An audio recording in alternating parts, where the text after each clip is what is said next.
If you do not understand white supremacy, what it is, and how it works, everything else that you do understand will confuse you. In all of these 9 areas of activity, economics, education, entertainment, labor, law, politics, religion, sex, and war. Anywhere on the planet, minute by minute, day by day, all of the time, all of the time, all of the time.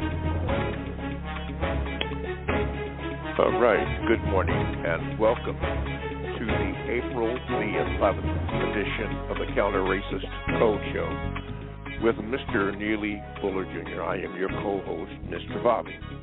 Thank you for tuning in, listening, and with your questions and comments, you can call this number, which is 516-453-9921. You can do that.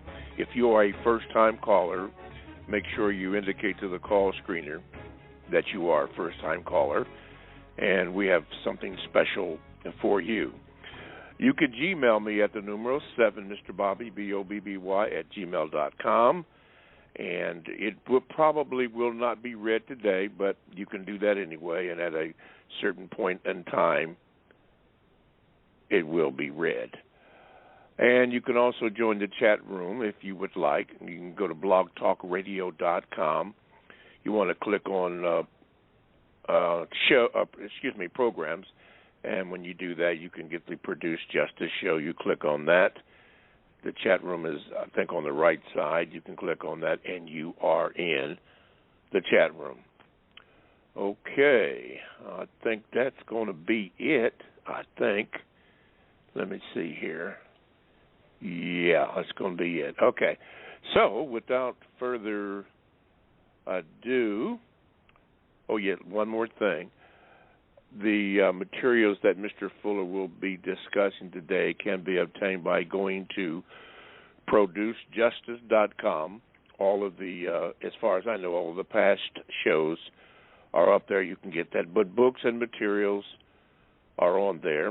So if you'd like, and we certainly encourage you to, go to ProduceJustice.com and get that. Okay.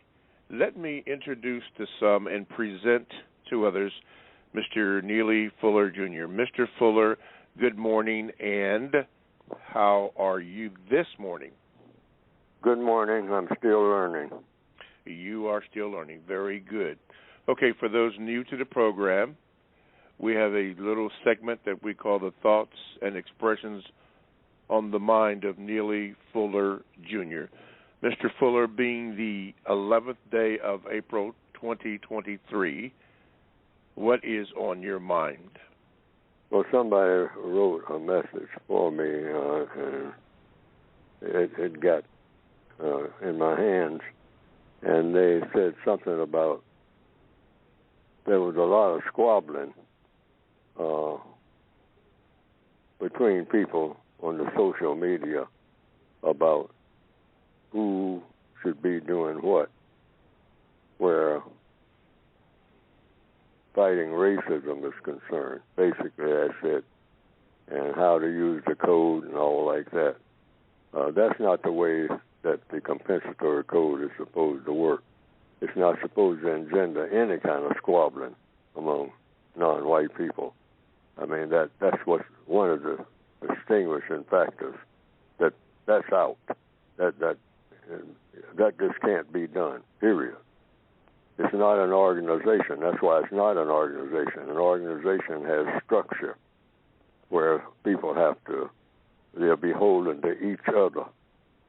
And some people, because we're so used to that, like being a members of a church or something like that, or some, what you might call traditional organizational group, the code doesn't lend itself to that. The code is not for groups of people in the traditional sense. It's directed strictly to the individual person, and the individual person conducts their own world. Each individual. It's kind of scary to a lot of black people because we're not used to that. having to make all of our decisions based on what we think at the time and being alone and doing it. Not having somebody that you can lean on or back you up. You back up yourself. And you're not beholden to anybody. I mean, because we are beholden to the white supremacists, the counter-racist code. They are our masters. So since they are definitely, presumably, the white people who believe in racism, they wouldn't be supportive of a counter-racist code anyway. And so that just leaves the rest of the people who are not racist, those white people who are not, and that leaves the victims of racism. But the counter-racist code, the United Independent System, that's what that United Independent means, is that you're not a group, and you're not supposed to be, not ever. You can join other groups. I mean, you can have all kinds of, the Pan-African Congress or whatever. Now, these are the groups that you join, and they say that they're groups, and they have structure. The compensatory counter-racist code is something that the person does as an individual. Thought, speech, and action from an individual person, and you're not beholden to anybody else's standards, Neely Fuller's or anybody else's. You don't have to answer to Neely Fuller. He's not an organization. He's not a leader. The leader of the code is the logic that came with the universe. That's the only leader. That's why it's different in that regard. Black people are used to being members of a group, a church or something, or some type of organization, and that's what we say we have to organize, and this is okay. But that's not a part of the codified procedure at all. You don't become a member of a group, of a code. None. Zero. You are the whole organization when it comes to the code. You meaning the individual victim of racism. It's addressed to you as an individual. And you don't have to check anybody else out and see what they think and all like that. You can. It's not prohibited. And this is how you learn, by talking to people. I'm talking to people. But they're not beholden to me, none of the people, nor am I to them. I'm just beholden to the code. It's just between me and the code, nobody else.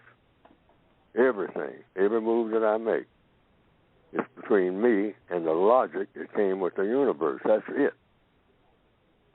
I don't have to make connections with anybody and say anything about them. Did you violate the code last week? Or I heard that you said something that's a code violation. It doesn't work like that. You do what you see fit, and you don't answer to Neely Fuller about anything or anybody else.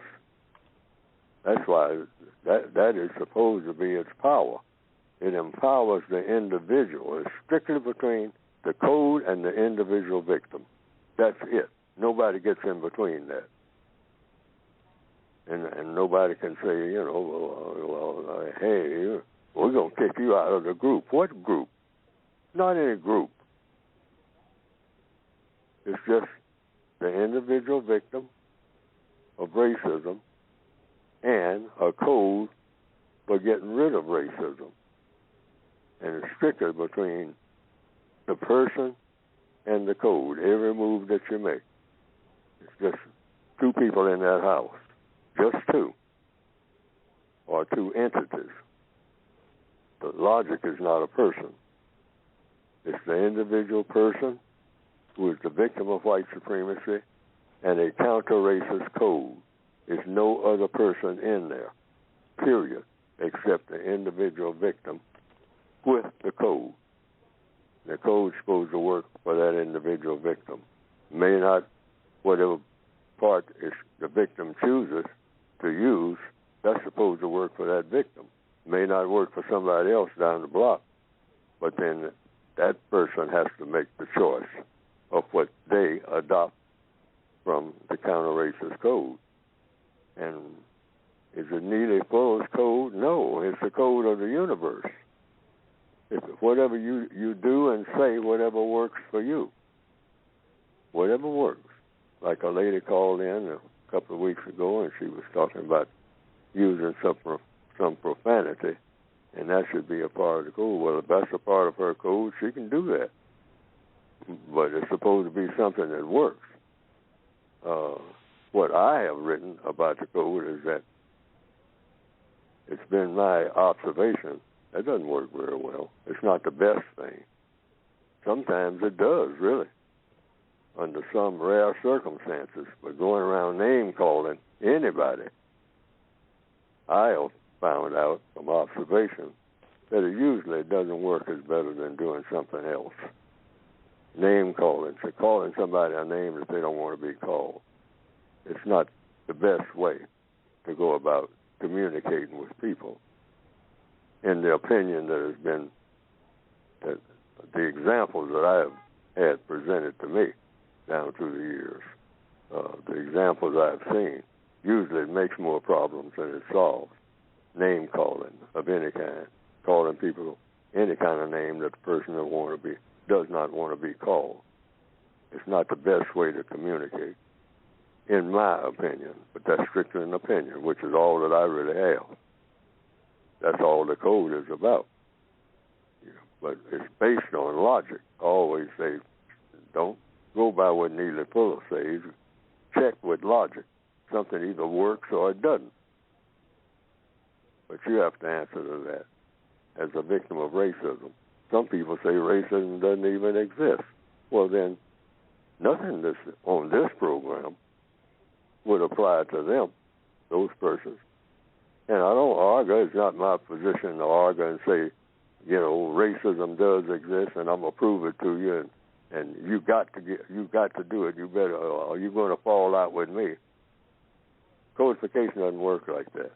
That's easy. That's easy, and a lot of people like to adopt that. Well, we got to get rid of those Uncle Toms and whatnot. Codification says you don't get rid of nobody. You ain't got that kind of muscle that can be authorized. And so if it's authorized by whom? The white supremacists, directly and indirectly. So you can say that you're trying to get rid of racism, but then when you start doing certain things, you are on your own according to the code. And you don't check and see what whether the other person is with you or not. The black people, and then we get mad when the gang principle. That's what we're kind of used to. I got my gang buddies with me.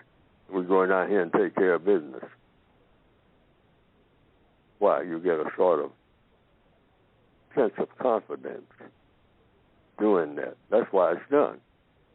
Why don't you go alone and take care of business? Because that's what the code is all about. You are alone, going up against the most powerful political and religious system ever produced, called the system of white supremacy. And that's the position of the code. And so you don't engage in any name calling and all like that and tell people they are not on code. You can tell them that, according to the code is concerned, but what you really mean is that's not logical. You can just say that.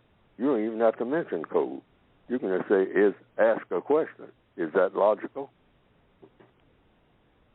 And then I'm going to wrap it up by saying this, kind of keep black people from squabbling among themselves about every little thing.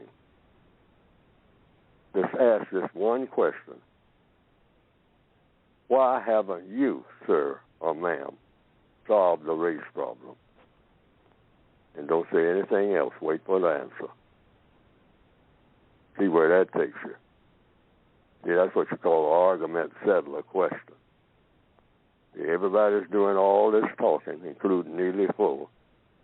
You say, well, Neely Fuller, why haven't you solved solve the race problem? Question mark. I'll wait for your answer, Neely Fuller. And I should have an answer. The minute I start criticizing what somebody else is doing, I should have an answer to that question when the person says, okay, Neely Fuller, why haven't you solved the race problem? You're talking about all the handkerchief head Negroes and whatnot and all like that. And, well, spend an hour or two talking about what other people are not doing or what they did that they shouldn't have done. Well, the race problem is here. You're here. Why haven't you? And you can say that to a white person or a black one, anywhere on the planet, anytime. That's what you call a stopper. In other words, it'll stop that nonsense of people saying, well, if he's we got to get rid of the next election. Well, wait a minute. You are a person. Why haven't you solved the race problem? And don't interfere with the answer. That's what you call a real magic question. Try it at any meeting. Just tell that person that's doing all this talking and criticizing everybody else. Say, why haven't you, sir or ma'am, that's anybody who's white or non-white, why haven't you solved the race problem? I'll wait for your answer. Then you sit down and wait for the answer. It's real interesting what will happen. Just on that alone, real simple. Why haven't you, past tense, solved the race problem? You here.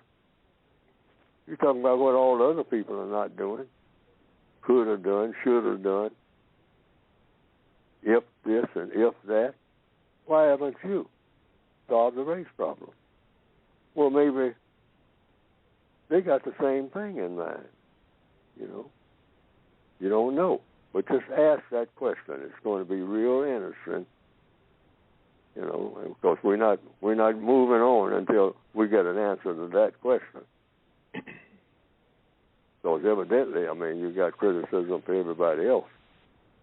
Okay, why haven't you solved the race problem? You're going to get solid, I think. I don't really know what's going to happen. But try it. That's a part of the code. When a person starts all this criticism now of other black people and what they're not doing, politicians or whatever, okay, wait a minute. Why haven't you solved the race problem? You say we all got this problem and people are not doing this and not doing that. Why haven't you solved the race problem? Past tense. Why haven't you already done it? We wouldn't be talking about it. If somebody had done it. That's the United Independent Codified Way. Well, I'm through now with that. I think it'll work. It'll work. I think that will work in most situations. That'll stop all that. That needs to be stopped. All righty. Thank you, Mr. Fuller.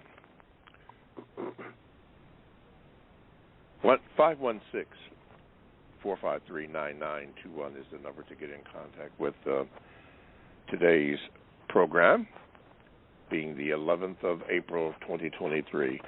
Let's go to the phone lines, and we're going to go to New York, and we got the holler, which is the dollar. Dollar Bill, good morning, and you are now on with Mr. Fuller. What is your question? Good morning, gentlemen. Can you hear me? Yes, sir. Go ahead. Can you hear me? Okay, good. All right. I just wanted to say, wow, Mr. Fuller, that was a doozy. In reference to why haven't you solved the race problem?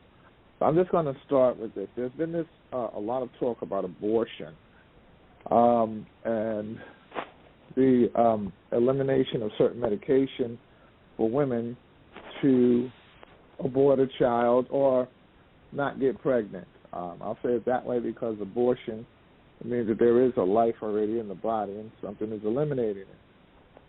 But in your book, you mention on page 125 of the original version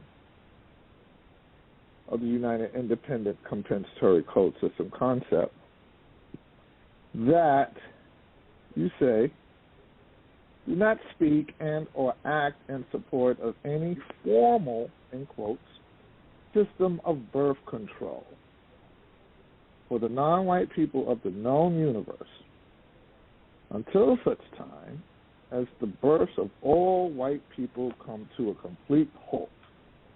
Then you give your reason. Many white people practice racism, white supremacy. Those white people who practice racism do not intend for any non-white people to be born without their permission. Such a restriction by such people is non-just and incorrect. Therefore, as long as white supremacy racism exists, non-white people should be wary of all birth control programs that are suggested by and or controlled by others. I was wondering if you could just elaborate on that, and do we take a stance on any type of birth control? Thank you, gentlemen, and I'll stay on, Mr. Bond. Well, I think the last sentences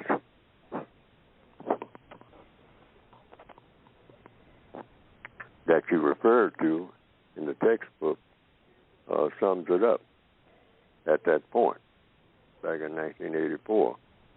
That is, actually, you're supposed to be wary of anything, any kind of program that the white supremacists may have something to do with, because the white supremacists are always thinking about white supremacy. And anything that black people do or white people do, the white supremacists will look at it and say, is this good for the business of white supremacy? And if it's not, it's got to go. It's very simple to them. They make everything cut and dried, even when it doesn't look like it's cut and dried. So that's why I ventured to say that. That's a very volatile issue. And so I just gave my opinion on it, which can be rejected. That's another magic thing about the code that a lot of people don't seem to understand. It's not a whole cloth thing. It's an individual thing. It's always individual. A person can look at that and say, no, we don't have to be wary of that. I don't agree with what Fuller wrote, or anybody else writes. I got my own opinion of that, and it ain't nowhere close to what he got in this book. Well, the code says, hey, if what Neely Fuller said doesn't make sense, skip over it. You're not beholden to it. You're beholden to one thing, logic, and what the white supremacists make you do. But you should be trying to tap into logic, the logic of the universe, because that's the thing that won't fail anybody. You go directly to that. And so Neely Fuller just made a suggestion. All the code book is about that Neely Fuller wrote is just making random suggestions. Some may be way off track of having a constructive effect, depending on the circumstances. But at the time that they're written, that was Neely Fuller's opinion and whatnot. So that has to be taken into consideration. Neely Fuller's opinion may change. See, so you don't go by Neely Fuller. You go by logic all the time. This is something that black people, in my opinion, need to tap into all the time.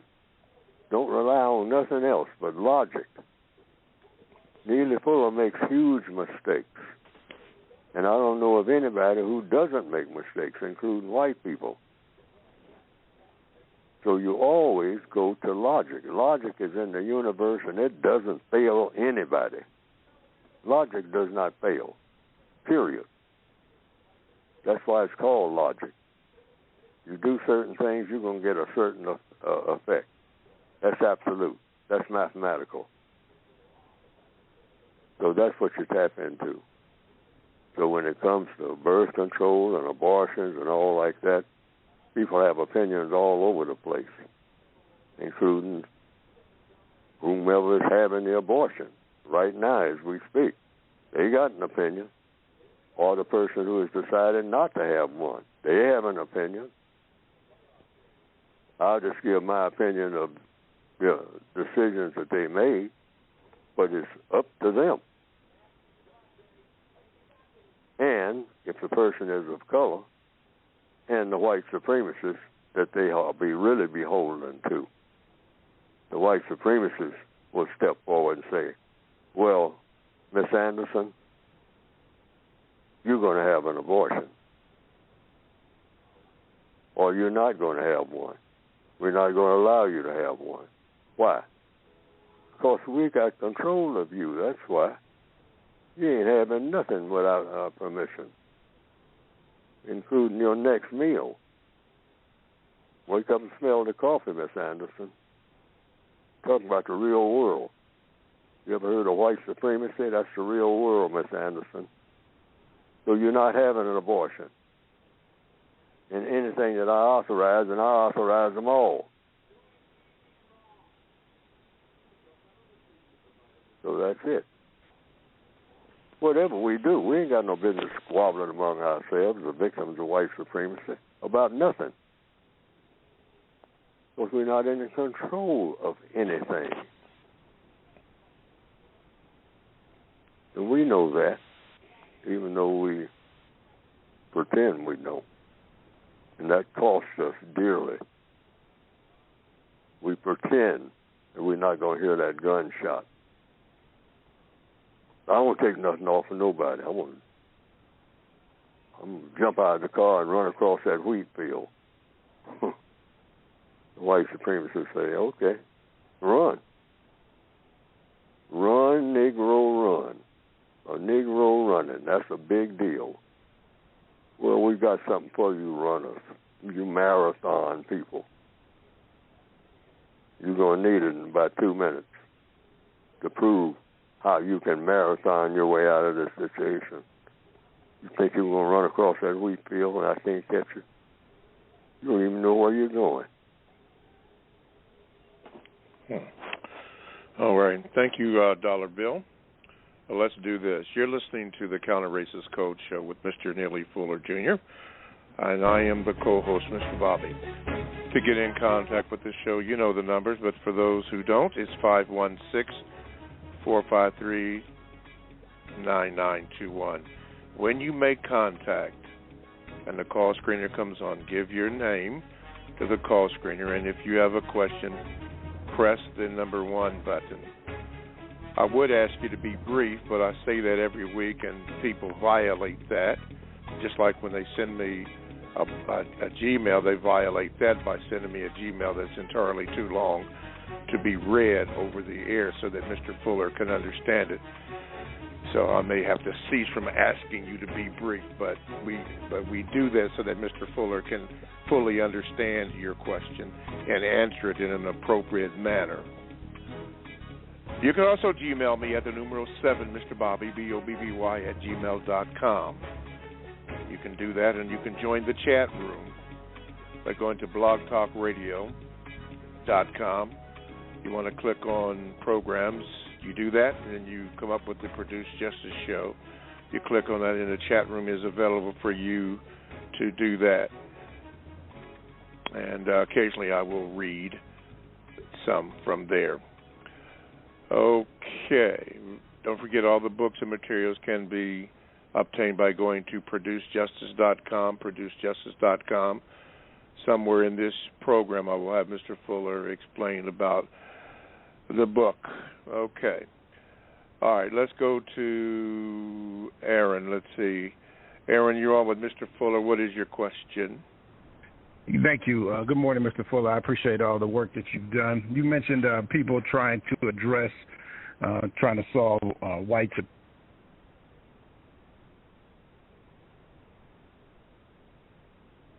Hello? Hello? Aaron? Can you hear him, Mr. Fuller? It was cut off. Yeah. Hello, Aaron? It says new caller here. Aaron, I'm going to call you again. Aaron? Are you yes, there? I'm speaking. Sharita, can you hear me? Yeah, can you hear us, Mr. Bobby? It's Sharita. I can hear you now. Go ahead with your question, please. Sorry, can you hear me? What is your question, please? Yes, my question is, Tyrone Williams, he's out of the UK, talks about there's some things that we can do to not dismiss the intelligence IQ test, although historically been classified as racist. There are differences in the test scores. He believes that if we take some steps to increase our metabolic health, despite the diets and the racist policies that have set up, what are your thoughts on emphasizing or trying to control what we can control as far as metabolic health, despite the food deserts and all that, like maybe with more cardiovascular activities and stuff like that to maybe fight white supremacy that way through taking the intelligence tests, even though they're racist, more seriously? Well, you're talking about food or what? I'm talking about to understand food, your health. question. Yeah, Your food, health? and your thoughts on trying to control that more within our community as best we can to have better outcomes long term. Yeah, the person, the individual person, should try to find out all that you can about everything that is of constructive value. The food that you put in your body. Try to find out everything that you can about that will build you up, and that will tear you down. It's just that simple. Find out everything that you can about what will do that, and then, as best you can discipline yourself, try to put into your body only those things that will make you stronger, not weaker. Like all of, the what they call junk food, the drugs, all kinds of drugs, some of it legal, but it just tears you down. Try to find out about that. All the hidden ingredients in there and whatnot that's supposed to be curing you when it's killing you. So find out your information. You need information about all of that. And that's not easy to do, but you do the best you can. And when you find out something that works, you pass it on. I was in the hospital a couple of years ago, and there was a lady that was in there, and she was screaming and yelling and whatnot. And she was really in pain. She had an arthritis problem. So I heard the doctors talking to her and whatnot. And so I just passed on some information that I had heard and that I had witnessed with one person, and it seemed to work. So I just told her to try it, and that's how it happens. I mean, I didn't hear the doctors telling her anything. I wasn't really eavesdropping because they were talking loud, all of them, because she was in pain, extreme pain. So when the doctors left, I just told her what I thought might help. And she said she thought she would try it because what she was doing was the exact same thing that a lot of people had told me was causing it. And I didn't hear the doctors tell her that. They didn't say anything. It was the food. So I just threw that in there, and I told her, now, this is secondhand information, but the person who I gave the information to the last time, it worked. It worked. So I said, now, it might not work for everybody, but I saw the results of this.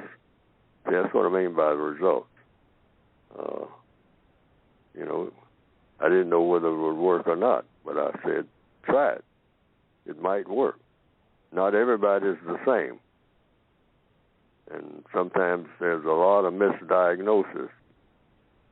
So you just help people the best way you can when you say something about you, making suggestions, which is what the code book that I have written is all about, just making suggestions. It's not a guarantee that it will work, but I have tried some of it, and based on logic, I've heard other people try certain things, and so I try to write these things down because it may work, but it's always with the idea that it may not, and keep that in mind.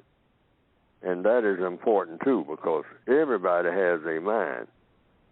Use your own mind sometimes. Sometimes they say intuition, where it doesn't seem like something is logical, but it really is, because nobody knows everything, and not anybody knows enough. That's a part of the code. Nobody walking the face of the earth knows enough. And people who know a whole lot have said that. They say, I still don't know enough. I know a whole lot more than a whole lot of people. I'm considered a genius.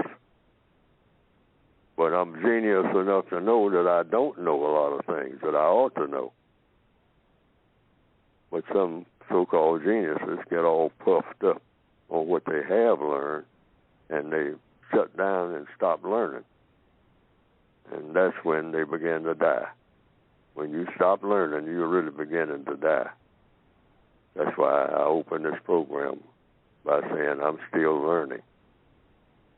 Now here I am trying to tell other people stuff in a book, but I'm still learning. And some of the stuff that I have written may not make sense, but it makes sense to me when I wrote it. But I might look back on it 10, 15 years from now, and it won't fit the occasion. See, so you're supposed to be learning all the time, and you tap into logic. That's the main thing I want to get over to people.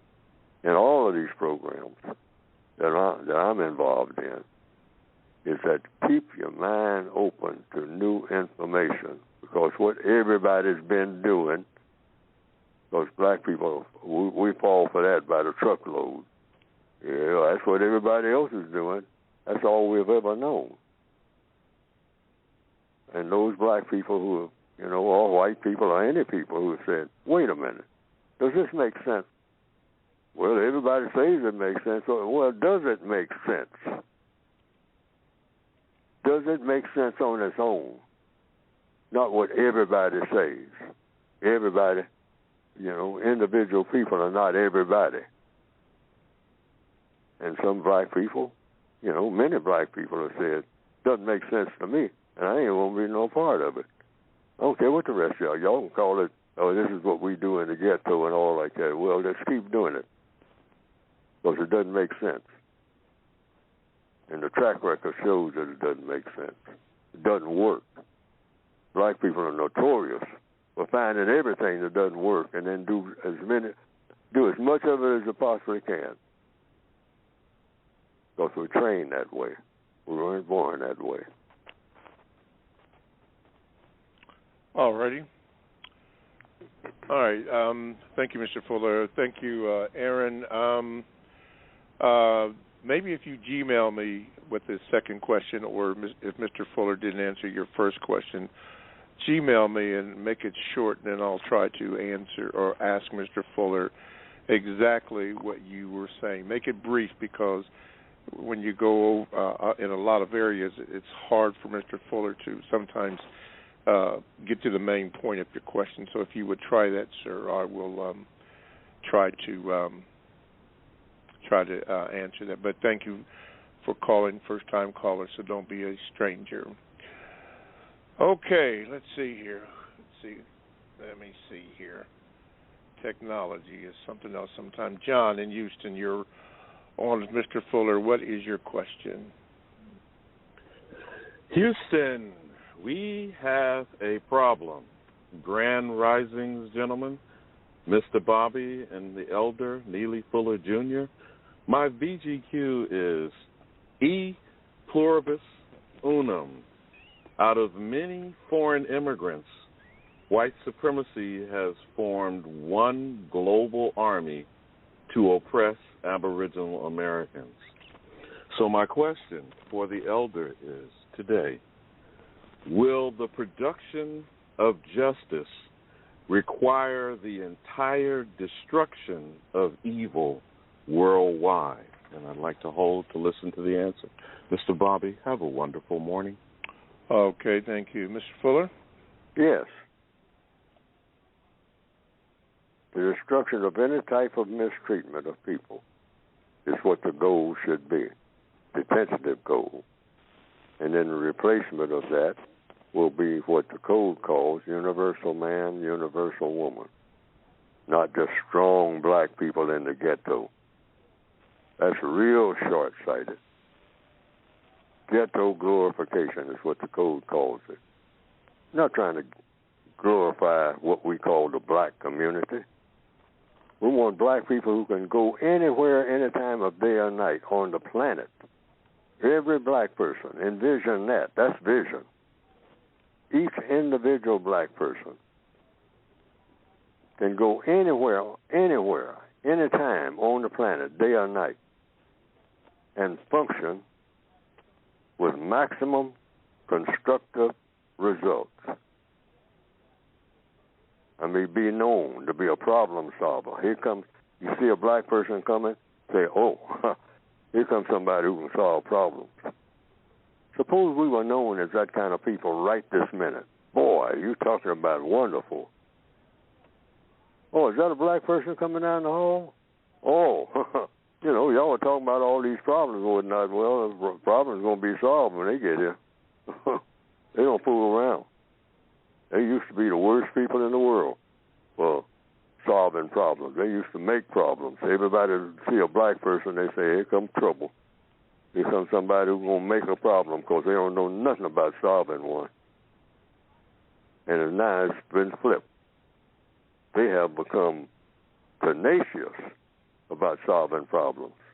They wake up in the morning and go to bed at night thinking about problems to be solved. And they don't run from them, they embrace them. What's the problem here? That's what they ask all the time. And somebody describes the problem, they say, give me 15 minutes, I'll be back. Problem solved. Magic people. That's what black people are known for. I mean, they can't get enough of it. They love it.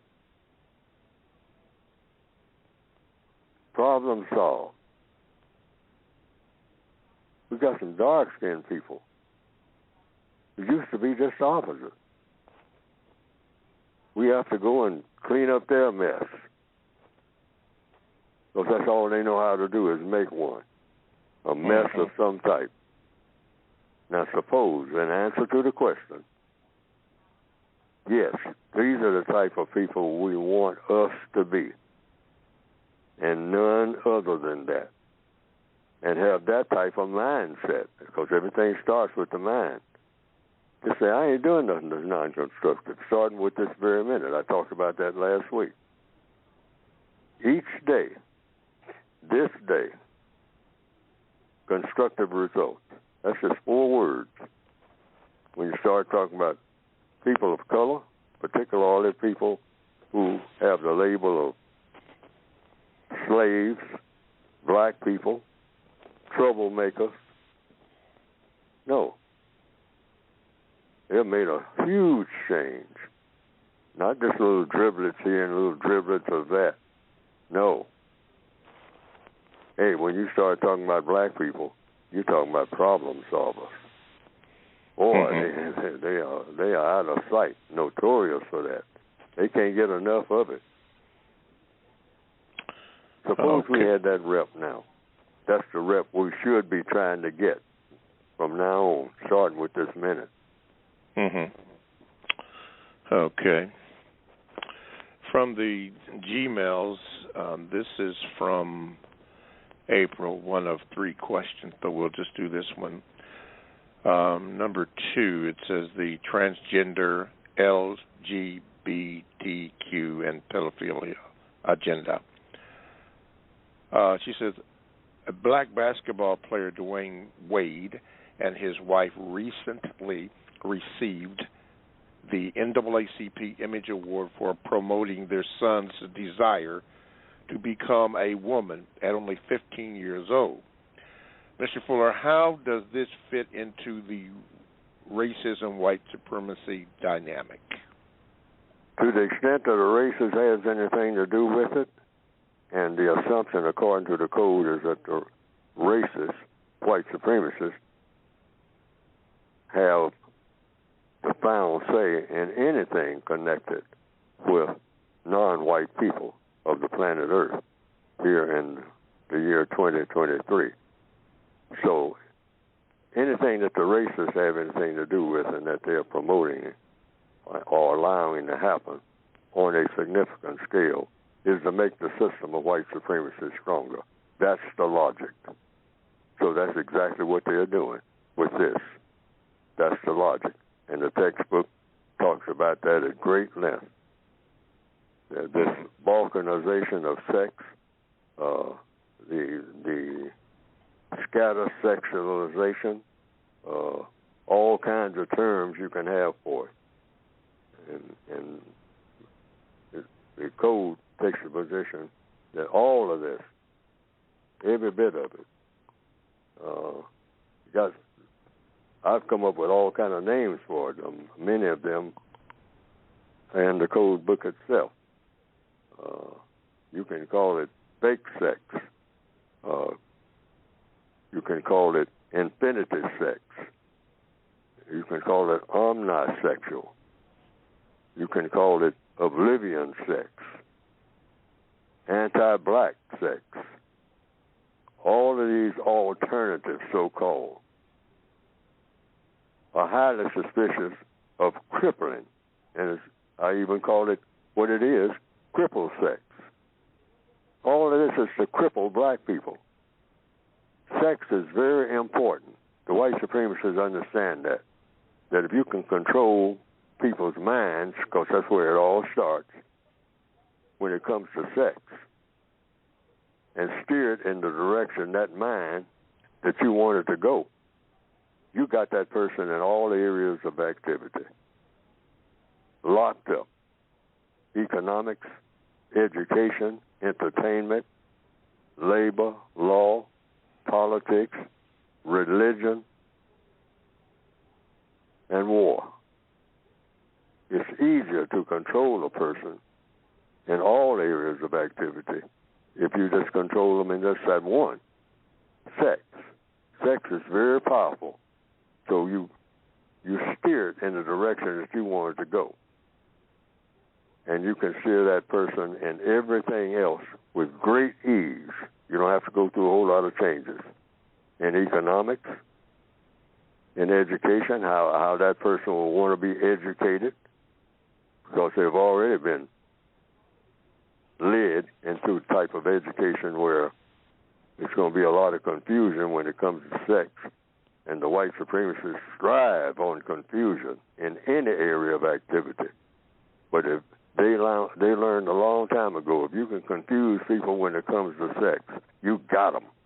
You got all of them. You don't have to confuse them in nothing else, because they'll be confused in everything else. They won't know what they're doing about anything or why they're doing it. And so you grab them early if you can, but if you can't, you go for the intellectuals.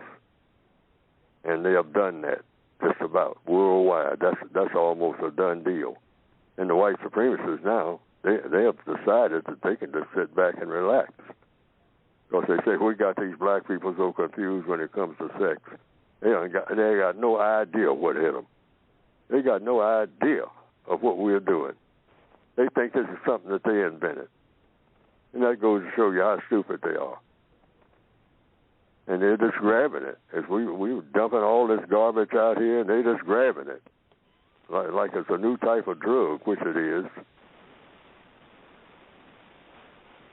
And so, yes, this is all in support of the system of white supremacy. Every bit of it. Mm-hmm. Every bit of all this cripple sex, insult sex, masquerade sex, abysmal sex. Every type of sex you can name that ain't sex. Sex is male and female. But you can twist the mind and say, oh, that tree is sexy. Go over there and get something going with that tree. And they wink at each other and say, you think that black guy is that stupid? You say, no, you tell him that 2 or 3 times, he'll believe it. You got to look sincere.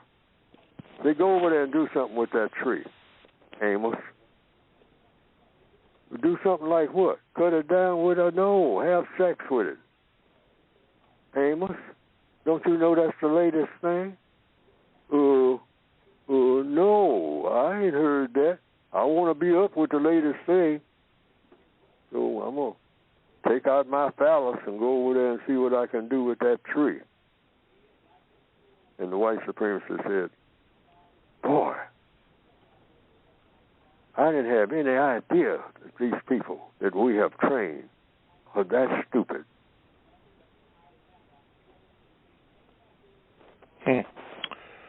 Okay. Wow. Ready? Let me see here. Okay. And then this question here was asked, Mr. Fuller, white people are now calling each other racist and white supremacists. After January the 6th, many white, quote, nationalists, end of quote, were jailed and are being treated like second-class citizens. Kanye West said that the Jews are the most powerful people on the planet and are behind everything. Under a system of racism, white supremacy, should we distinguish the Jew from the white man? And are white people becoming a victim of their own racism, white supremacy? If so, please elaborate. The system of white supremacy, in capital letters, is the dominant religious, and political system on the face of planet Earth in the year 2023. The system of white supremacy, which is racism.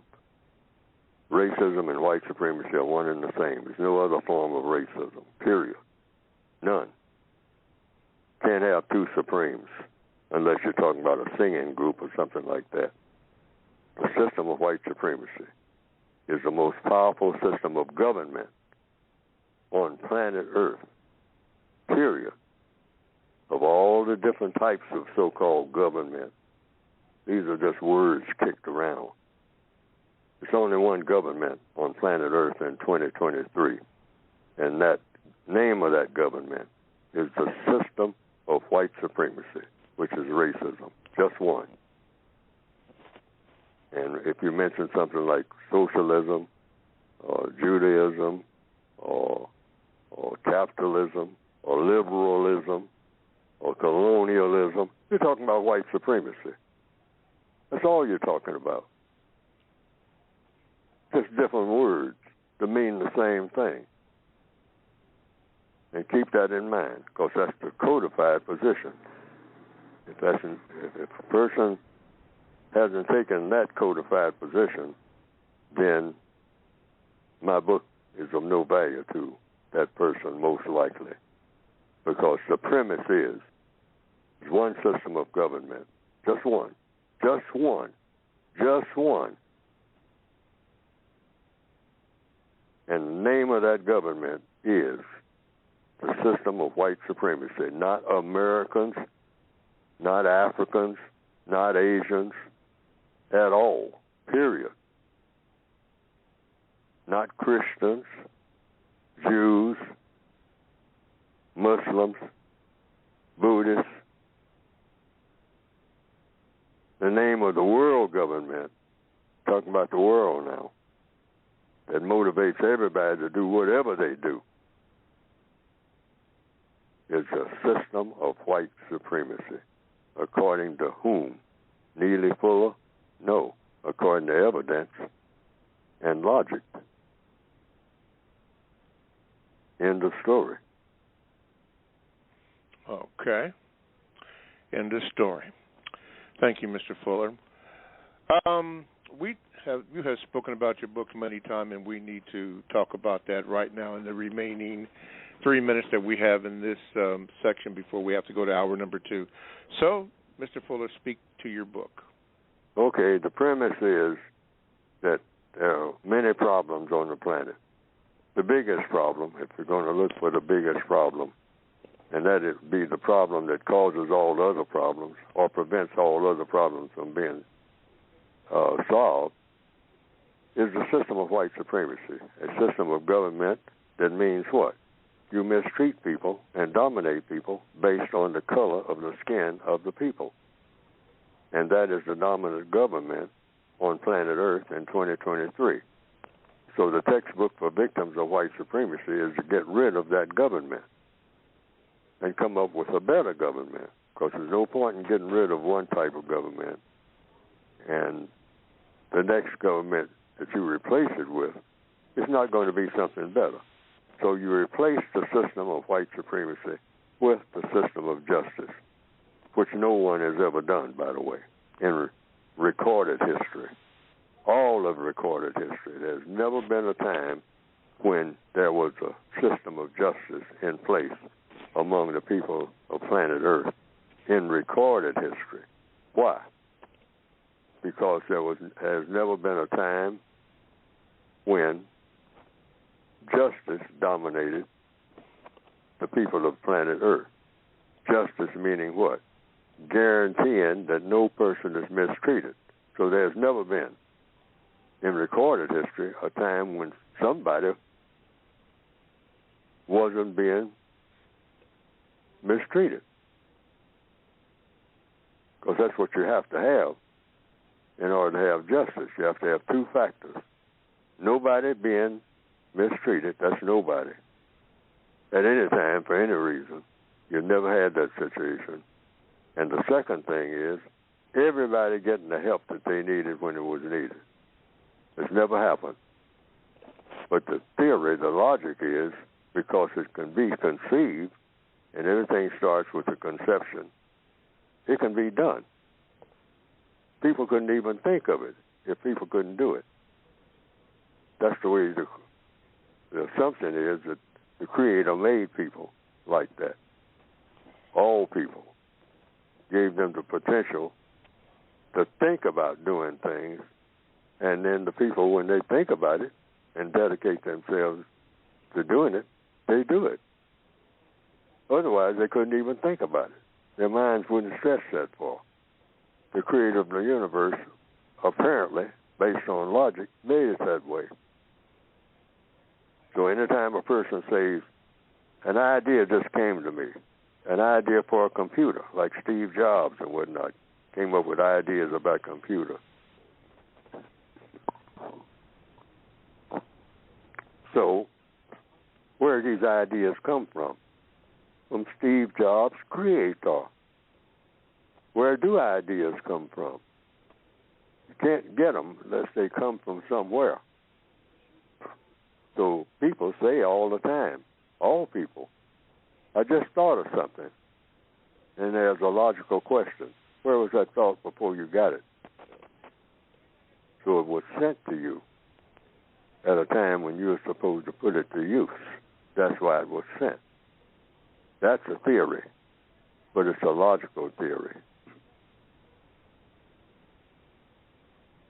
I hope I answered the question. No, we were talking about your book. Oh, yes. The book, you can go to producejustice.com. And a lot of the things that I'm saying are in the book. And they help you. They're supposed to help you as a non-white person to solve the problem of racism and replace it with a better system called justice, guaranteeing that no person is mistreated and guaranteeing that the person that needs help the most always gets that help. Otherwise, you don't have justice. Go to producejustice.com. Okay. And with that, that concludes the first hour of the Counter-Racist Culture with Mr. Neely Fuller. But we do have a second hour. So if you have to go, thank you for listening. But stay tuned for the second hour of the Counter-Racist Culture with Mr. Neely Fuller, Jr., which will commence in 6 seconds.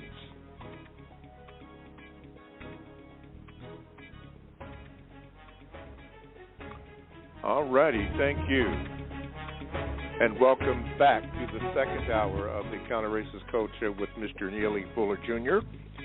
I am your co-host, Mr. Bobby. Contact number to get in with this show is 516-453-9921. Make sure you press the number 1 button, as Tess had done in New York, so he will be coming up next year. Make sure you press that button so that you can be heard. Make sure that if you give a VGQ or a comment, make it short. You can also Gmail me at the numero 7, Mr. Bobby, BOBBY, @gmail.com. And we'll see about getting that read at some point in time. You can also join the chat room. There's many things going on in that chat room. Go to blogtalkradio.com. You want to click on programs, and then when you get to programs, you want the Produce Justice show. You click on that in the chat room. If you find it, it is available for you to get in there. And occasionally I will read some of the things that are said in the chat room. So make sure that you do that, ma'am. Make sure you do that, sir. All the books and materials can be obtained by going to producejustice.com. That is producejustice.com. Okay, let's see here. Technology. Woo, mercy. Something else. Tess, get ready.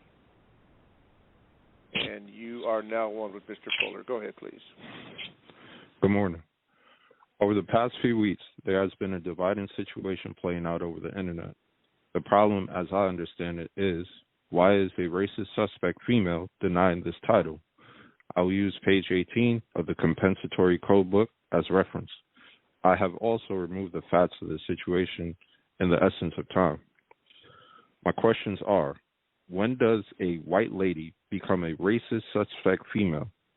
As well, Mr. Fuller, can you explain why a white person who speaks and or acts effectively against racism is not a racist, or only during the periods when doing so? Thank you. All righty. Mr. Fuller? According to the code, any white person who is able to be a racist probably is one and should be suspected of being one. Why? Because there's no way that I know of to prove whether a white person is or is not a racist. There's no standard, as far as I know. Now, as soon as somebody finds out what the standard is, or how do you actually tell the difference between a white person who is a racist and a white person who isn't, I don't know what the procedure is for doing that. I have never heard anyone point it out. And I've never read a book on it or saw a program or whatnot. After all these years, it would seem like there would be some standards. They have standards for everything else, but it appears that way. A code for most things that work, but nobody points out which white person is a racist and which white person is not. So many white people say that they are not racist. And what are you supposed to do when the white person says, I'm not a racist? What's supposed to be your reaction? Well, according to the code, if you're able to be one, and victims of racism, which is what my code book is about, the one that I've written, you're supposed to be suspicious of every white person who is able to be a racist. You're supposed to suspect. You have a duty to suspect that white person probably is one. Why? Based on logic. Because somebody's got to be a racist. If the dominant government on the planet is a racist government, the system of white supremacy, that's the dominant government on the planet. So that's got to include a whole bunch of people to be the dominant government, and very smart and powerful people to be the dominant government. So you have the system of white supremacy. That's evidence for those who agree that that's evidence. So somebody's got to be a white supremacist. But I've never seen a list of who is and who isn't. That would be very convenient for everybody to solve the problem, really, of racism. If you had a name and address, a master, you could punch it up on the computer, name and address. Anybody that you meet will say that you're Mr.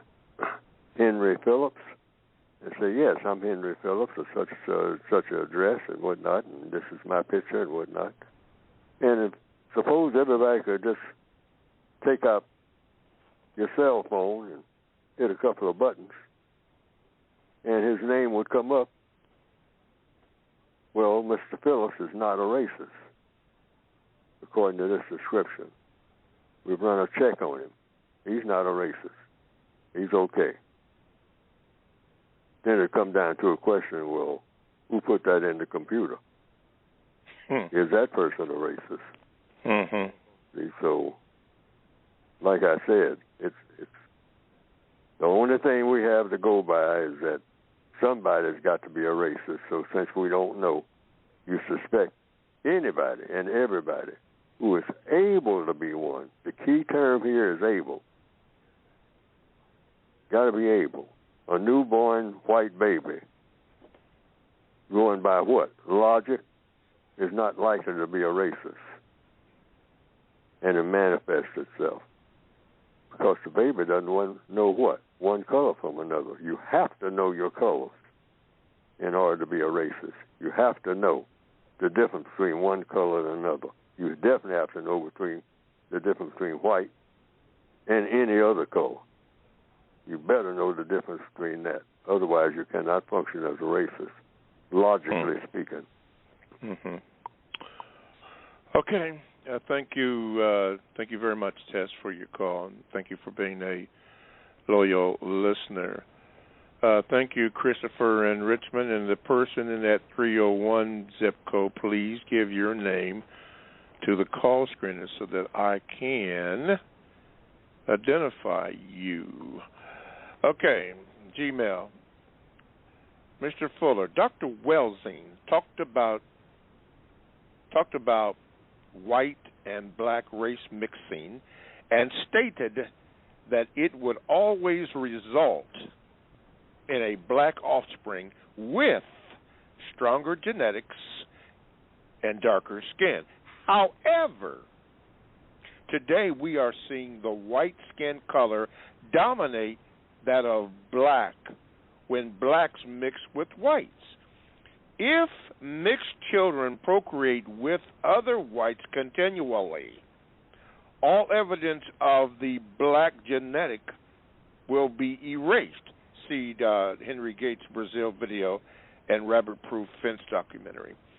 In addition to a Pew study, the black male is choosing the white female over the black male at an alarming rate, and most commercials today are showing the black male with a white female. Mr. Fuller, do you think this is a form of white supremacy, and do you think the United States has an agenda to erase the black race in America via race mixing? And if you do, please elaborate. Well, the terms, I'm having problems with the terms that are being used. Here again, I keep saying, and this is very important, even before we get to that, the answer to that central question about the sexuality, black and white intermixing, what they call intermixing, and the races intermixing. There's only one race, and that's the white race. That's what I mean by the terms. That's why I have a word guide. If you can get by going to producejustice.com. and mixing America up with it and all like that. No, it's white people, non-white people, and white supremacists. That's the population of the planet. There's no such thing. America doesn't have nothing to do with that. Who is America? I mean, we mix up things that don't have anything to do with it. There's no connection at all. None. Zero. When you're talking about racism, you're talking about racism. That's the whole ball of wax. All these other terms are designed to confuse when they are used, because that's exactly what's going to happen. You get confusion. And the first thing I have to deal with is who's saying what. All right, so the code says that anytime a non-white person says something about anything dealing with race, racism, or counter-racism, whatever that non-white person said, the code requires me just to say this.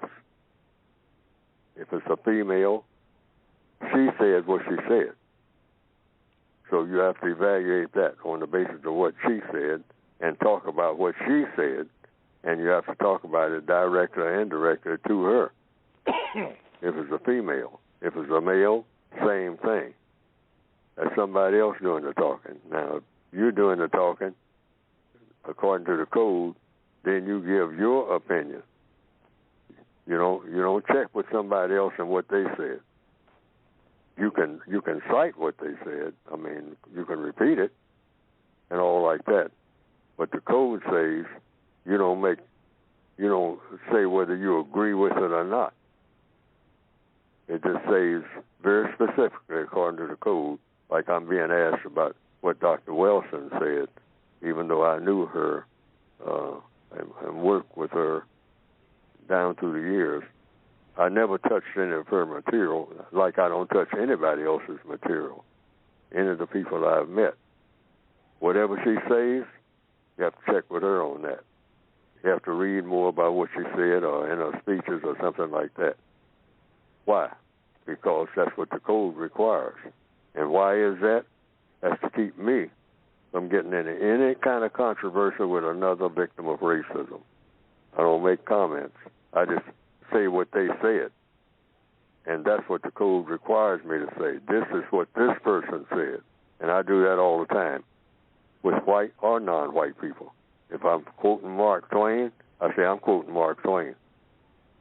Now, if you have any other questions about what Mark Twain meant, you have to check with Mark Twain. Don't check with Neely Fuller, because I don't get into what they meant and what the evaluation is. I don't evaluate it. I just say this is what was said, and particularly when it comes to a person who is non-white. So that takes care of that whole segment right there. I can't comment on what Dr. Wilson said, and she'd have to be consulted. She's not here now, so she may have written something on that where a person can get it in depth. Mm-hmm. Okay. Now, the other part of the question was what? Wow, I moved on. Oh, I don't have it. I don't have it. That's what I meant by asking. See, the part of the codification, in order to get clarity, you don't ask 4 questions at once. You ask a question. This is part of the code, a strict part of the code. Ask one question at a time and get a full answer to that question. Otherwise, you got what? Confusion. You never ask 2 questions or 3 questions in one, if you can at all avoid it. Yeah, it's not on my screen, so if I find it, I will answer. That's the codified procedure for clarity. Mm-hmm. I mean, and that's what you always want. You don't want confusion. That's correct. Okay. Let's see. We have a new caller alert, but I will get that to that after this, since this was on my screen here. Let's see. I'm not supposed to mention the name here. Anyway, this person says, Mr. Fuller, I want to know how you came to the conclusions of the categories of non-white, white, and white supremacists. Now, the reason I'm asking is that I've noticed that people such as Mikesh Ambani, who is worth $80 billion, along with the Saudi family, worth $1 trillion, and Qatar family, worth over $300 billion, are more than people who are classified as white, such as Bill Gates, Mark Zuckerberg, and Elon Musk, and the UK royal family. Thanks. So what was your question? How did you come up to the conclusions of the categories of non-white, white, and white supremacists? And then they started talking about money. No, I'm just reading what the person wrote. Well, because you got white and non-white. They call us people of color, any kind of color. White is not a color within the context of people. White is a color within the context of paint. They even have a type of paint, I guess it's still around, called eggshell white. Something's either white or it's not. But when you talk about paint, you might have something called eggshell white. The color of an eggshell, which may or may not be white, I guess. Depends on who came up with the definition for the paint. Eggshell white, as years ago, there was, I don't know if it's still around or not, a type of paint called off-white. That was the name of the paint. How far off? 10 feet or what? You know? What do you mean by off-white? See, these things call for questions. So, but when it comes to people, I decided, based on logic, white, non-white, and white supremacists. But you have to be a white person classified as white. You may not even look white. But if you're classified as white, it means you're not non-white. And you have to be white in order to be a white supremacist. Now, if you're talking about people who have money, who are non-white, well, in the system of white supremacy, that's a different subject, having money. In the system of white supremacy, a black person can have as much money as the white supremacists decide that black person is going to have. And that black person may have, as a person, be what most people would call the richest person in the world. But that's because the white supremacists said so. So it's still white supremacy. The white supremacists decide what money is. Now you got it. I mean, to explain that thing about money. In the year 2023, all of the money that people call money is controlled by people who practice white supremacy. All of it. Regardless of who has it. The white supremacists control it even when a non-white person, a black person, brown, red, yellow, has the money in his or her possession. Why? Because the white supremacists control that person. That's why. Doesn't make any difference how much of anything, land, money, whatever, that a person of color has. Who has that person under control? The white supremacists. So whomever controls Neely Fuller controls everything that Neely Fuller has, or thinks that he has, or has a reputation for having. He ain't got nothing. If the white supremacists decide that, hey, you got everything today, in 5 minutes you ain't going to have nothing. Why? Because I said so. That's why. Including this program. Yes. Okay. All right, Mr. Fuller, thank you. All right, new caller alert. AP in, what is that, Wheaton, Maryland. Get ready, AP. Let me see if we can get you up on the screen here. Okay, you're there. Wait a minute. Okay, you're on with Mr. Fuller. Go ahead, please. Good morning, Mr. Fuller, Mr. Bobby. First-time caller, and I've been listening to you since at least 2014-15, and even go back to a particular person that you all have affectionately called the Extermination Man. I'd like to make a BGQ comment. Yes, of course, you remember him. Mm-hmm. And I've been an avid, consistent listener since then. So I decided to call in because I wanted to comment on Mr. Fuller's thoughts this morning, because I have those very same thoughts quite a lot of time about why can't we solve the race problem. And I've concluded to a lot of degree, to a major degree, that because basically racist white man and woman don't want to really solve the race problem, just like we have or we see and witness the problems of them trying to claim that they want to solve the gun problems and the voting problems in the United States of America, so-called United States of America.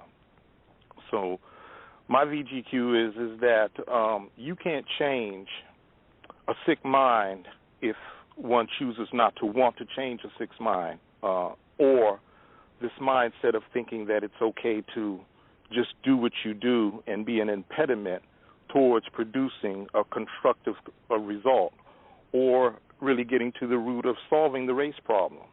And I don't see that in them on a consistent basis, and that's one of the major problems that we're confronting right now, as we see. And I suggest that all people of color, black people especially, and people of color, listen to the likes of the Nation of Islam, Farrakhan and the Nation of Islam, and Pastor Geno Jennings, who can be researched on YouTube channels.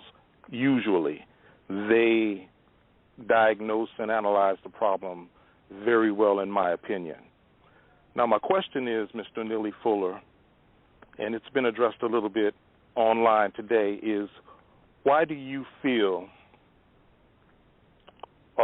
that white people are the only ones qualified to be able to call other whites racist, when it's evident that we, people of color or anybody else, have been able to do so, especially Jewish people who are quick to call people anti-Semites because they defend themselves and speak up to what they do and their actions, because you did, again, speak about Jewish power and influence on this program. I'll listen and stay online. Mr. Fuller?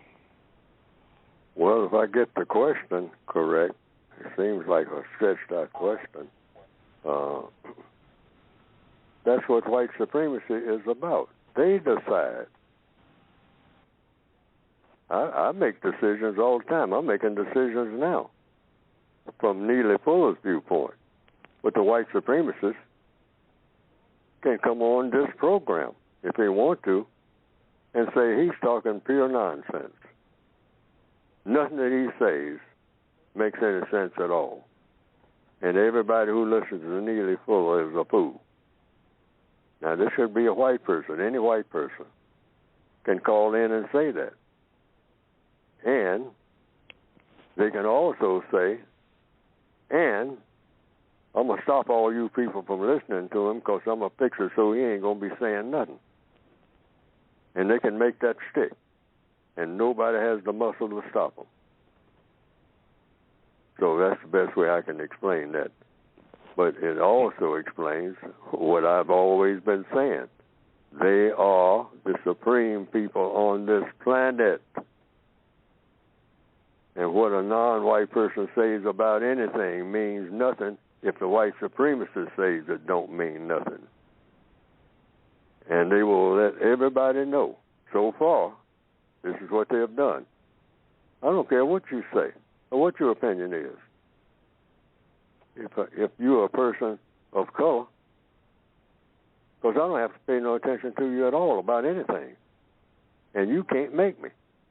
But I can make you do anything I want you to do, include being dead, if you're a person of color on this planet, because I know exactly where you are, or I can find you in about 10 minutes. You ain't hard to find if I really want you. I know this planet better than you do, any of you dark-skinned people, if you'll tell the truth. Every preacher you got, every this and that, you don't know the planet like I do. And when a white supremacist says that, and you check it, they'll be telling the truth. That's what you mean by supreme. See? They prove what they say. We do a lot of talking. Some things we can prove. But the white supremacist said, I overrule that. You're not making sense. Not making sense to whom? To me.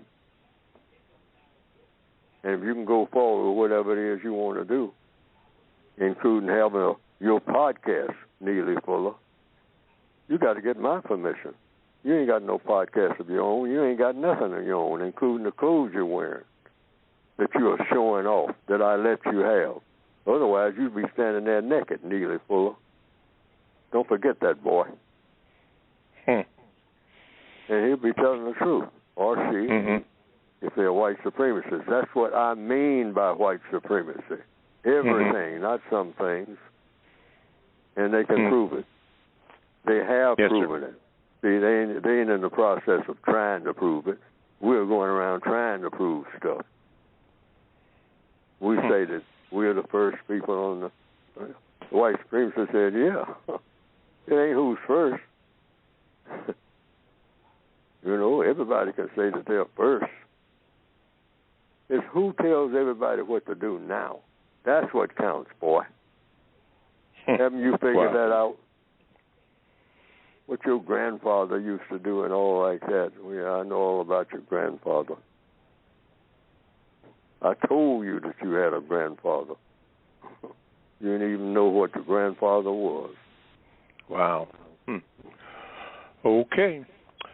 All righty. Let me break it here. Thank you, AP, for your call, and don't be a stranger since you are a new caller. You're listening to the Counter-Racist Code Show with Mr. Neely Fuller, Jr., and I am your co-host, Mr. Bobby. Again, to get in contact with the show in the remaining half hour, just call this number, 516-453-9921. And if you have a question or a comment, press the number 1 button, give the call screener your name so that I could give you a proper introduction without butchering your name. I have a tendency to do that, which I'm working on. And then ask your question to Mr. Fuller. You can also Gmail me at the numero 7, Mr. Bobby, BOBBY, @gmail.com. And at some point in time, that Gmail will be read, as I have tried to do today, incorporate them in with the conversations. And you can also join the chat room. Some interesting information is being in the chat room. Some good conversations. You can do that by going to blogtalkradio.com. You want to click on programs. When you click on that, then the menu will come up and the Produce Justice show is there. Click on that, and then the chat room becomes available if you would like to get in there, and you can give your comment or comments on that, and we can go from there. Okay, don't forget all the books and materials for this program can be obtained by going to producejustice.com. That is producejustice.com. Okay, from the Gmail, let's see, who is this? This comes from Ross, or Ras. Mr. Fuller, if a black person is married to a white person, Now, this is in parentheses. Before that black person discovered the code. End of code. And now the white person wants to divorce the black person for the reason that the white person says they are not happy with the black person. What is the codified procedure for the black person to say and to do in this situation concerning divorce? Thank you, Mr. Fuller. Whatever that black person decides to do. That's code. You're in that situation. So the whole idea, the whole concept of the code is make a decision. You know, don't ask, that black person can't check with me. I'm not in that situation. So you don't check with Neely Fuller. If Neely Fuller gives his opinion, you make the decision. You made the decision before, so you make one now. Whether you're going to stay in or get out or do whatever. Neely Fuller does not make that decision. You made that decision. See, that's one thing about the code. The code snatches off anything that a black person has to lean on that's got no strength to it. The code is about strength. And when you engender, just like a person working out in a gym, if you're just sitting there watching other people work out, you're not getting stronger. You got to get out there and lift those weights yourself. Then you get the muscle. That's the way that works. That scares black people. We have a group mentality. We think that we look around and it's a whole lot of other black people around. That's a prison mentality. We all shoulder to shoulder in prison. But it's the black person in that prison situation who says, just because I'm around all these other prisoners, that's not strength. We think that's strength. That's just a whole bunch of black people in the same prison. That's not strength. And so that black person who says, I'm getting out of here. Just like with Harriet Tubman. She says, yeah, we slaves were all together. We always talk about being together. Yeah, we're together on this plantation. But are we together? Does that mean anything? No, that don't mean nothing. We should be off this plantation. And you say, well, we got to all get together and leave at once. No, you don't. If you got sense enough to leave, leave. Now, that's scary to most black people. Miss Harriet Tubman, according to logic, understood that. That's why she said, I'm not staying around here just because this is where everybody is. I know I'm not supposed to be here, not here in this place, under these conditions. If I have that kind of mentality, we'll always be slaves. So I'm taking off. See what I mean? Black people, that scares black people. That idea of saying, hey, I'm breaking the mold. I'm going for it. I'm getting out of here. Yeah, but if you're going to wait on the rest of them, I ain't waiting on nothing. The rest of them can catch up with me. And when she got out, she was able to come back and get some more. Yes, she but did. But she used herself. She said, hey, I left here. I didn't have to come back here. I came back because you ain't got sense enough to leave. Okay. All righty. Thank you, Mr. Fuller. Let's go to Christopher. Get ready, Christopher, in Richmond. Let's see here if I can get you in here. Technology. Christopher, you're on with Mr. Fuller. Go ahead, please. Greetings, you two. Good morning. I just had a question about the word black because I'm looking at the origin. I've been looking at a lot of the origin of words, and I'm seeing that black actually means to be bleached up and white. So I do understand how you say that the white supremacists use words to like refine the system. So do you think we should not be using the word black because it's confusing? Or it's like, should we just stick with non-white, or how should we go about using the word black? Okay, Mr. Fuller? I put down what I thought. White, non-white, and white supremacists. 3 categories, that's it. According to the census, the last one I saw in the Northwestern Hemisphere, there are 23 categories, in something like 21 to 23. I don't know exactly, but I think it's 21.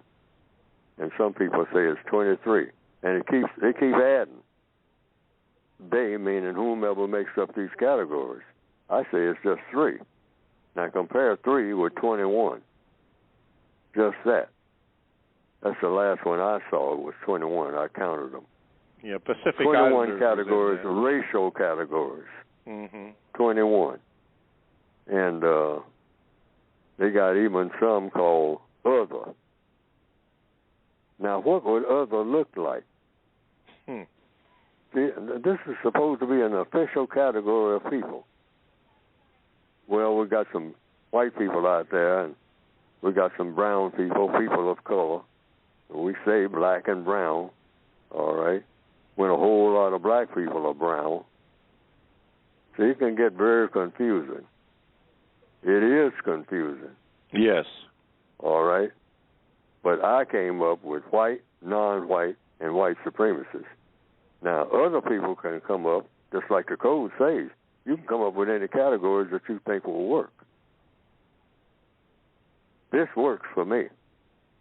Those 3 categories that I put out there, white, non-white, and white supremacists. And I distinguish between white people and white supremacists. So that people can't say that I'm saying all white people are white supremacists. There's a reason for that. Yes, That's why I did it. Yes, sir. It works for me. I suggest that everybody else use it because I think that it will work for everybody else.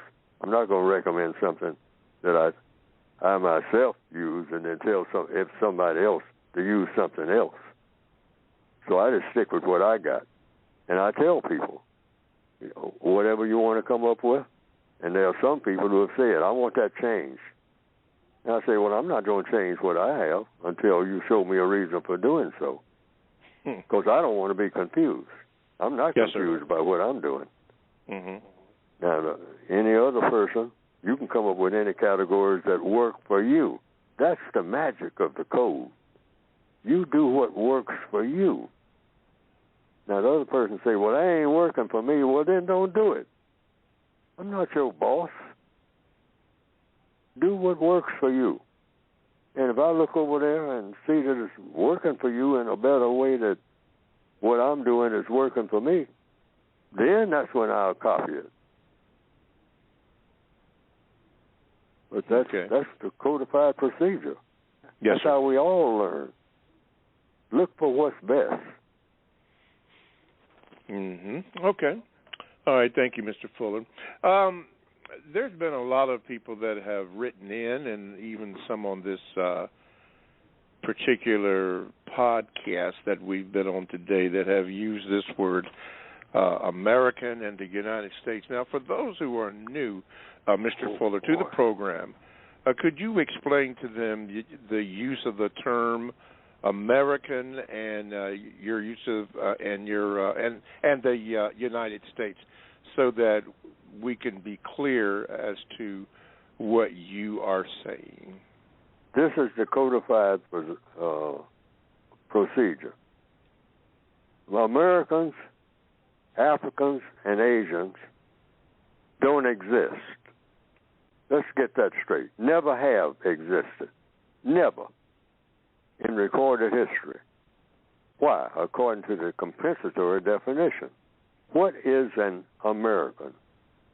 What is an African? What is an Asian? They are all descriptions of people. Now, why do I say none of these people exist? By definition.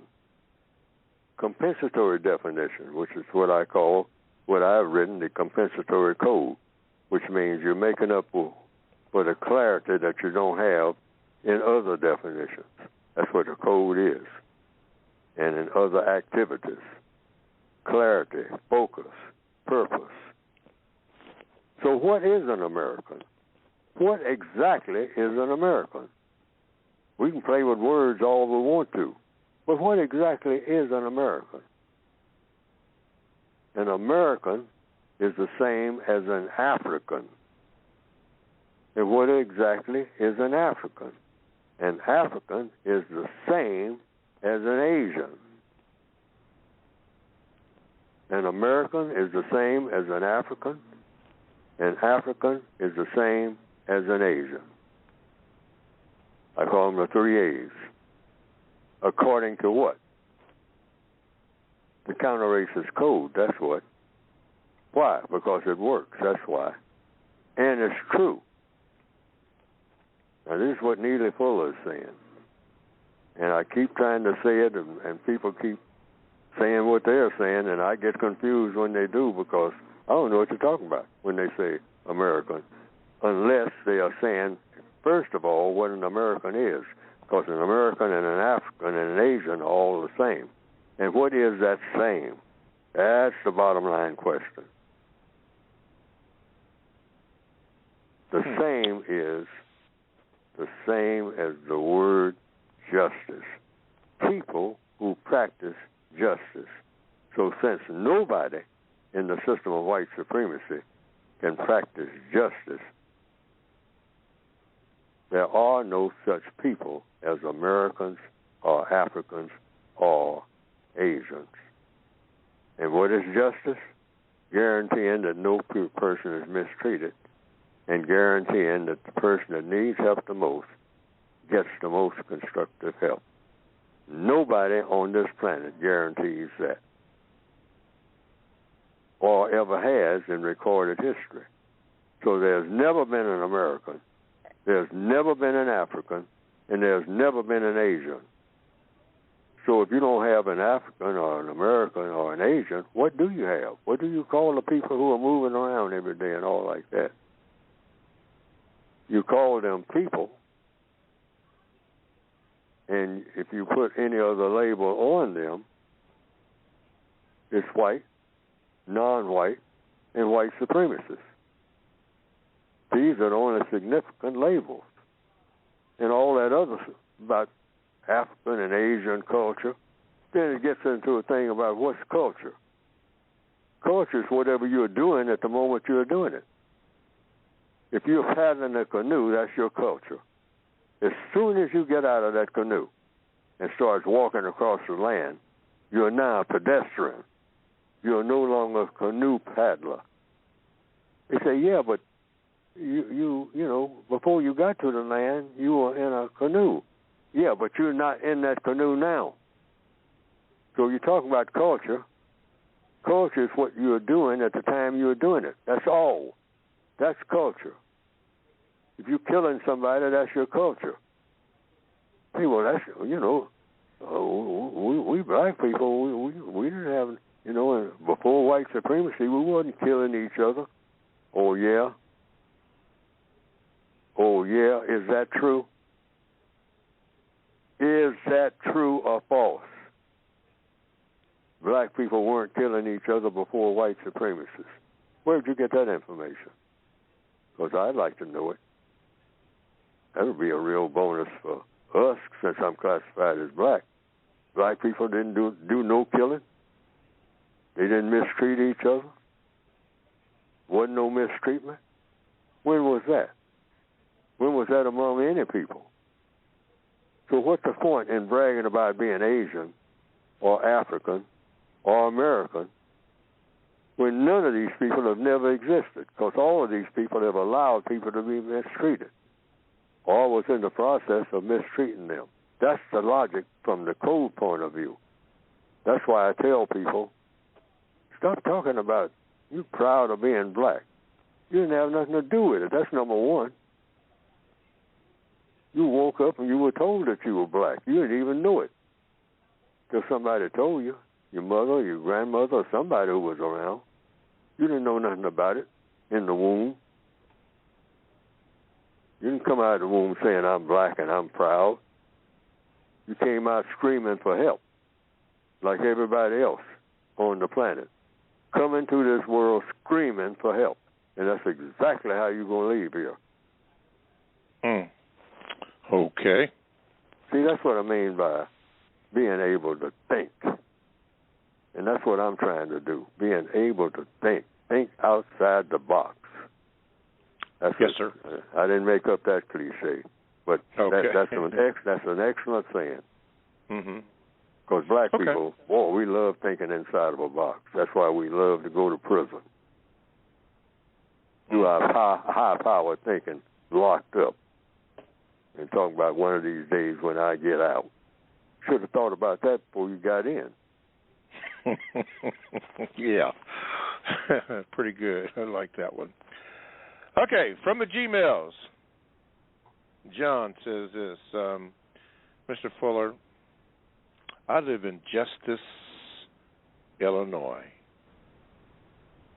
and I've been planning on moving into a home in a decent enough neighborhood in the near future to better cultivate my child.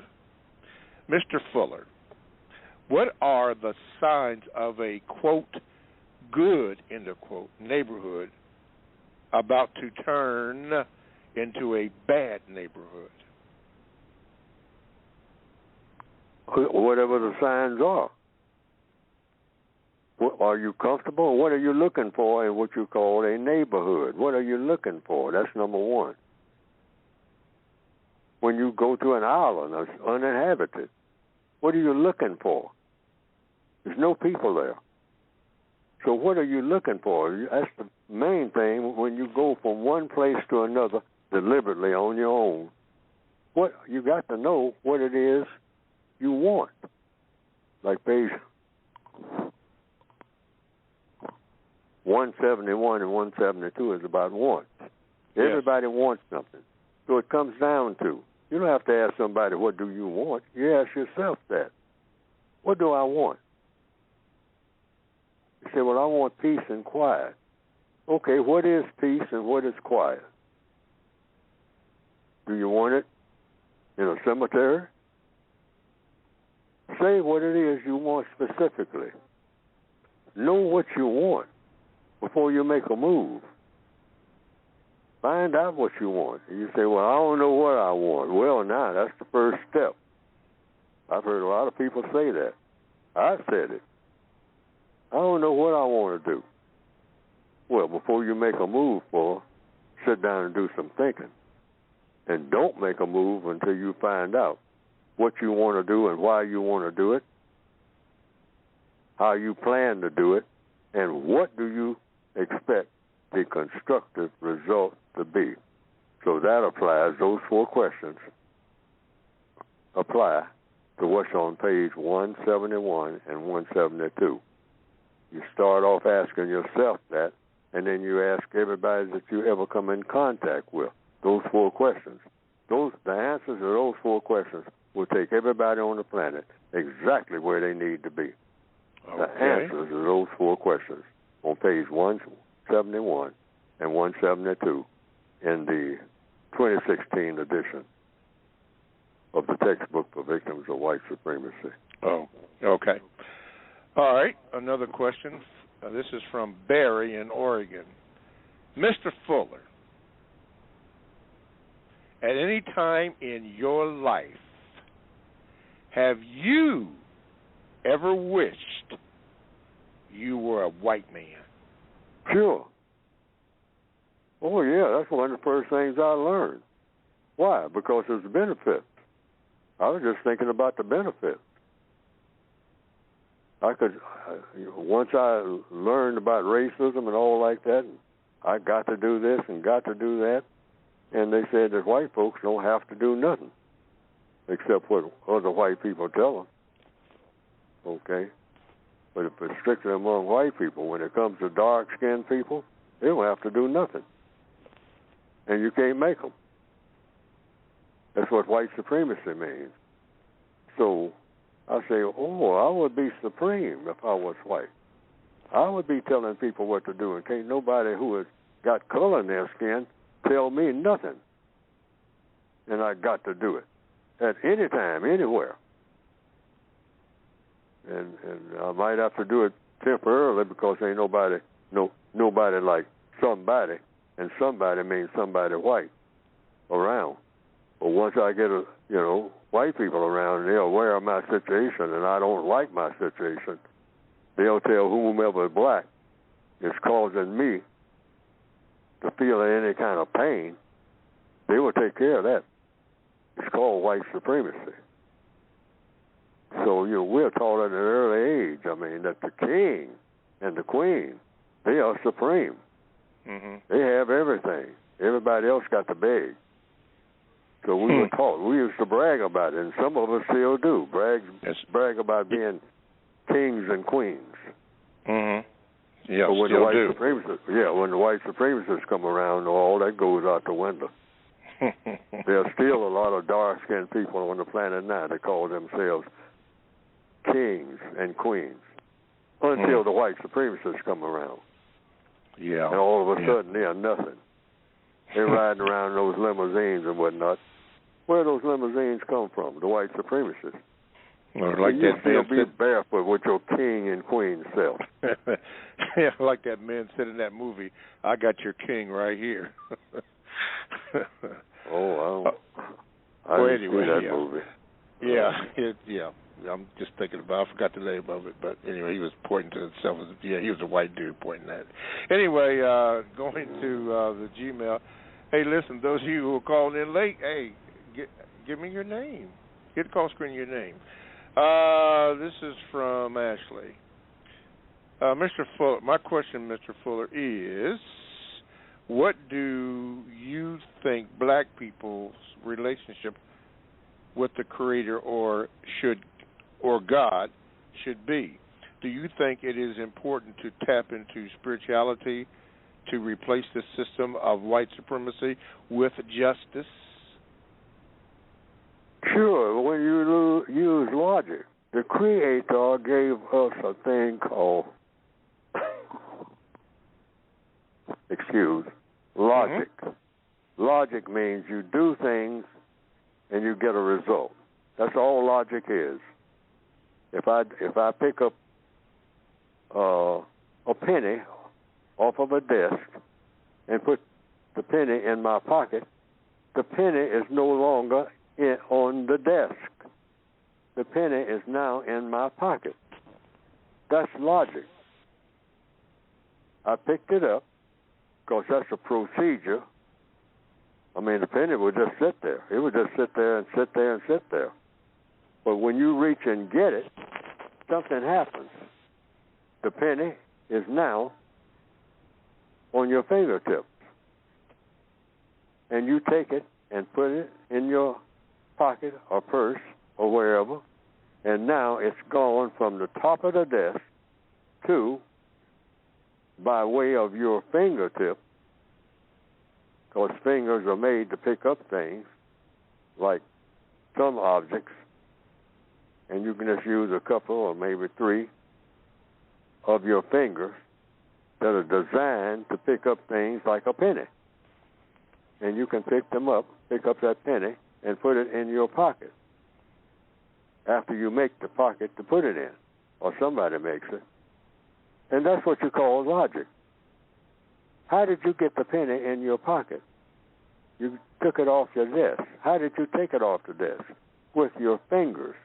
Oh, okay.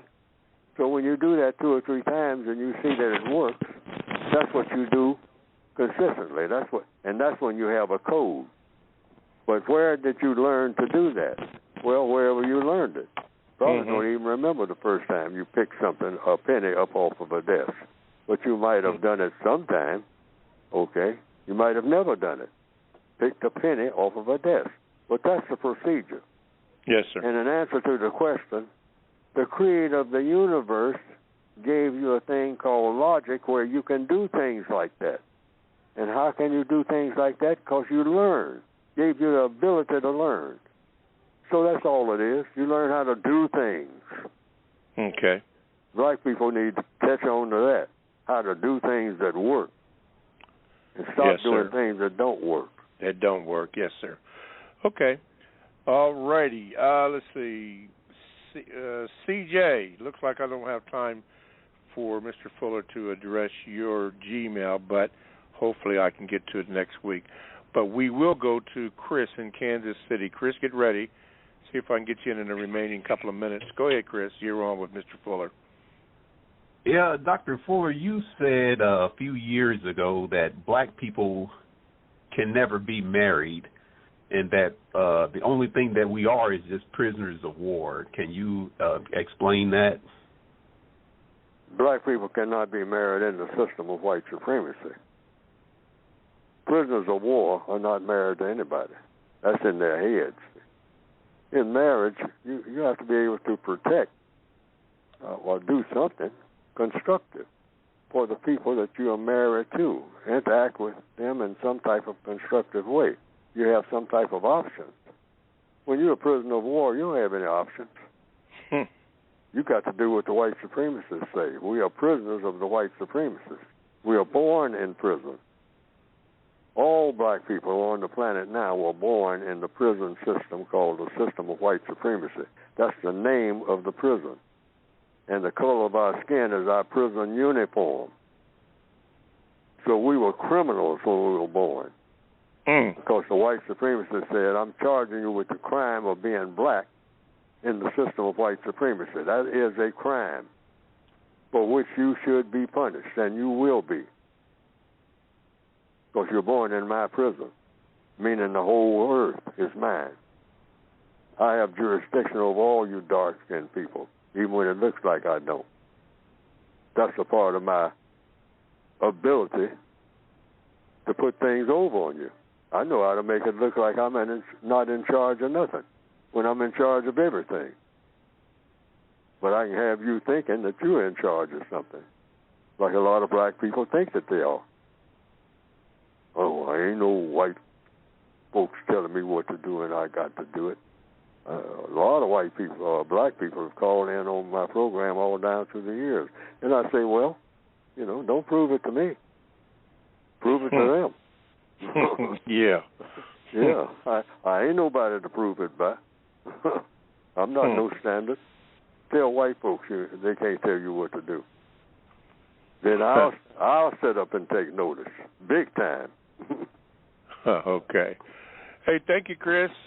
Kansas City. Seemed like I might have to call you Caboose because it seemed like you always call in at the last minute. But thank you, Chris, for your call.